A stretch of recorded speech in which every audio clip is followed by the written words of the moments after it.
Good morning, world. I am Judy, your web-based therapist, making therapy accessible and convenient for our clients in Florida and New York, and of course, sharing information worldwide. Today, I wanted to talk about 5 tips for helping your family adjust to your work from home situation. Because right now, we know a lot of jobs are having people work from home because we need to be socially distancing for because of this pandemic. And in addition to people having to work from home, your children and other family members are also not going to school or wherever they were supposed to be going. So today we're talking about 5 tips for helping them, your family, and you actually adjust to your work from home situation. First is talk to your family about it. The moment you know that you're going to be transitioning to a work from home situation, talk to your family about it. Discuss boundaries, discuss expectation. Let them know what you will be needing, what you will be expecting from them, and let them tell you as well what expectations or what concerns, what issues they have, so that you guys, but when you are working from home, you are on the same page. Make sure you discuss boundaries and expectations. Those are very important because those are key to making sure a work from home situation works. 2, get dressed for work and go to work when you're supposed to. In a previous video, I talked about the importance of setting specific designated work hours, preferably work hours that are the same as what you normally work when you have to go to work. It's important that when you set those work times, your family knows what those work times are, and you get dressed and you go to work. Because when you get dressed and go to work, this sends the message to yourself as well as anyone else that, hey, I am at work. This is work time. This is not family time. This is not hangout time. This is not this is work time. So make sure that you get dressed for work and you go to work. Even if going to work is going to the kitchen table, even if going to work is going to the patio, just make sure that you get dressed for work. You may not wear a 3-piece suit going to work at the kitchen table, but get dressed. Don't wear your t-shirt and jeans that you normally would wear at home. Do something that says, hey, this person left. That way they know that during whatever your work hours that are, whether it's mommy, daddy, honey, baby, whatever your name in that house is, they know that this person is not here. This person is at work. Therefore, your family's not coming in and out, asking you to stop and do things. They're not disrupting your workday more than is necessary. 3, when you are at work, be at work. That's a difficult one because when you're at home and you can hear certain things, you can hear the kids, you can hear your spouse, you can hear things happening outside, it's easy to get curious. And we do this when we're at work to begin with. For instance, if you hear a noise outside at work, yeah, you probably will get up and go to the window and see what's happening. But when you are at home, it's more important that you're sticking with the being at home, being at work piece. Because when you start getting up every 5 minutes to go check out this, go do that, you're telling people that, yeah, she is kind of at work, but not really.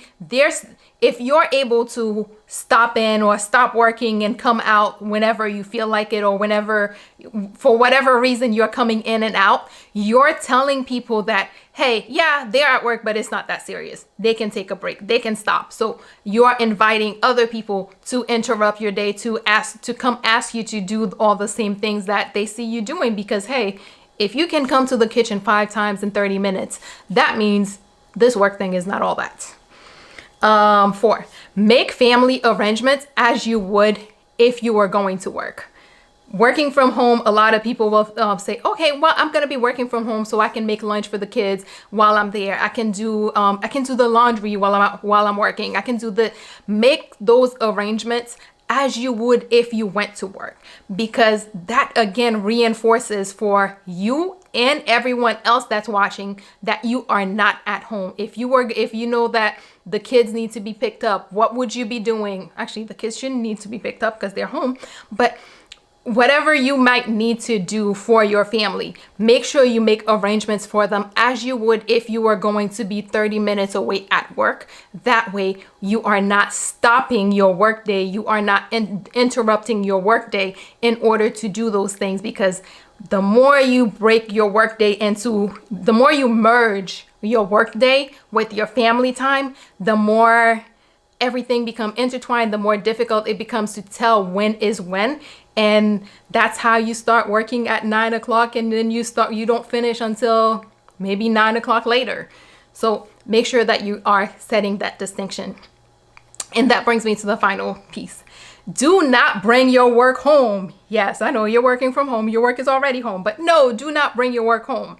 Once you've set those work hours, make sure that you're sticking with it. So if you are working from 9 to 5, from 9 to 6, whatever time you're working, when that time is done, when your work day is done, go home, turn off the computer, get out of the get away from the kitchen table, get off the patio, get wherever, whatever you need to do to say, hey, honey, I'm home.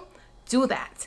Because when your family and you know that, hey, there is going to be a time when mom, dad, sister, honey, whatever, when people know that there's going to be a time that you will be done with work and you're going to come home, it's easier for them to wait to tell you something. It's easier for them to wait to come ask you something. So if you, for instance, go work from 9 to 5 and at 7 o'clock you're sitting in the living room and you're still doing emails, and then at 10 o'clock you're still answering phone calls, then people understand that, yeah, this workday is fluid. But if they know that, hey, at 6 o'clock my husband, my wife, my mom, my dad, whoever it is done with work and we can do family stuff, we can address family issues, then it becomes easier for them to hold off and leave those things to be addressed, during family time when you come home from work on the patio. That's it. Let's do a quick recap. 1, talk to your family about the changes and discuss your boundaries and expectations and their boundaries and expectations. 2, get dressed for work and go to work when you're supposed to.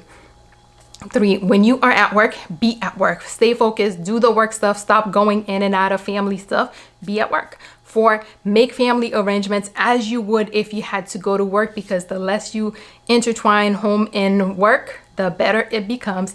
And finally, do not bring your work home. Even though you're working at home, working from home, when your workday is done, let that be the end of your workday and go focus on having, being with your family. As always, whether it's you or someone you know, if you happen to be going through something that is more than you can handle, please remember there are a lot of people, a lot of professionals out there who are able, willing, and even available to help during this right now, during this pandemic, and always. Right now, a lot of people are providing remote services. So find out who those people are. People like myself, I provide distance or remote counseling that's done through a video counseling platform that I use.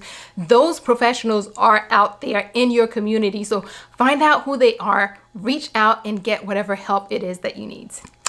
And that is all we have for today. Good morning, world. Have an awesome day.